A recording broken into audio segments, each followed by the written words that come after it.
Hello viewers, আসসালামু আলাইকুম। আশা করি আপনারা সকলেই ভালো আছেন।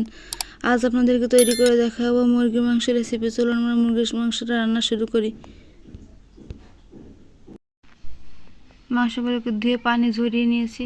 এবার মাংসগুলো ভাজার জন্য দিয়ে দিব পরিমাণ মতো হলুদ, দিব লবণ এবং শুকনো মরিচের গুঁড়া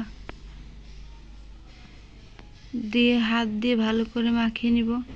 আপনারাও হাত দিয়ে ভালো করে মাখিয়ে নেবেন, তাহলে মাংসের সাথে মশলাটা ভালো করে মিশবে।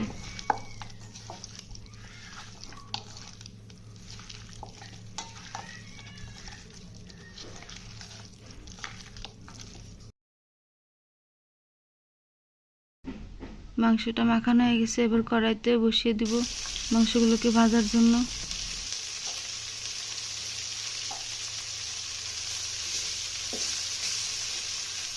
একটু একটু করে মাংসগুলোকে ভাজতে দিয়ে দিব।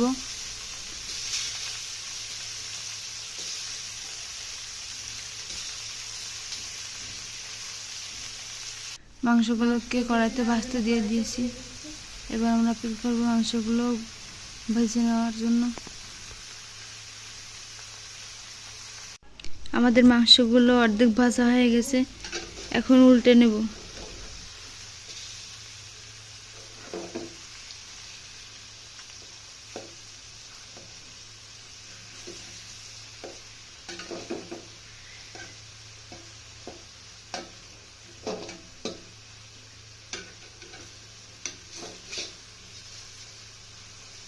দেখুন আমাদের মাংসগুলো ভাজা হয়ে গেছে।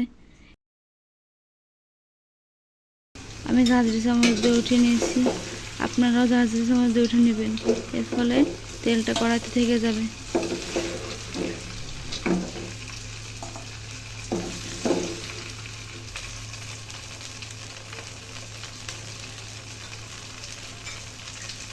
এরপর দিয়ে দেবো পেঁয়াজ বাটা, রসুন বাটা, জিরা বাটা এবং শুকনো মরিচ বাটা।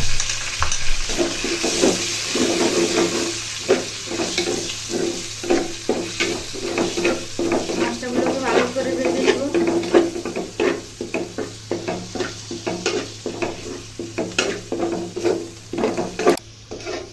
এরপর দিয়ে দেবো পানি,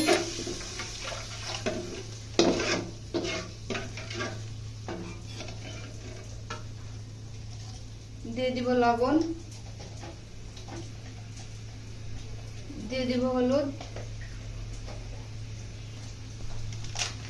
এবং রাঁধুনি মশলা, পুরো প্যাকেটটাই দিয়ে দেব। দিয়ে মশলাগুলোকে ভালো করে কষিয়ে নিব।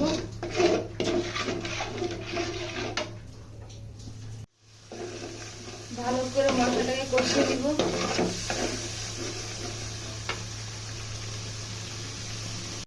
মশলাগুলো কষানো হয়ে গেছে।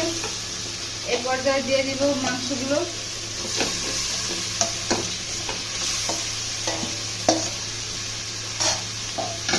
মাংসগুলো দিয়ে ভালো করে কষিয়ে নিব।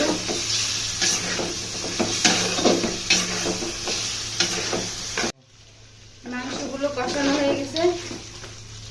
এ পর্যায়ে দিয়ে দিব আলু। আলুটা দিয়ে ভালো করে মিশিয়ে নিব।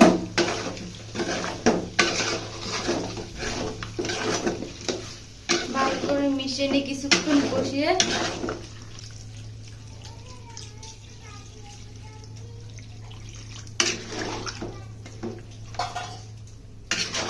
এরপরে মাংসের পরিমাণ অনুযায়ী পানিটা দিতে হবে।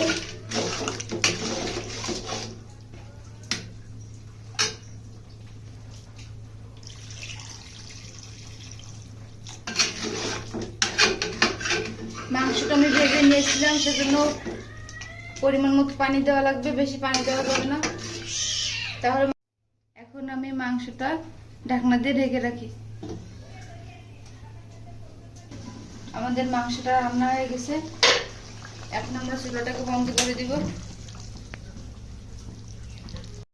দেখুন আমাদের মুরগির মাংস রান্নাটা কত সুন্দর হয়েছে।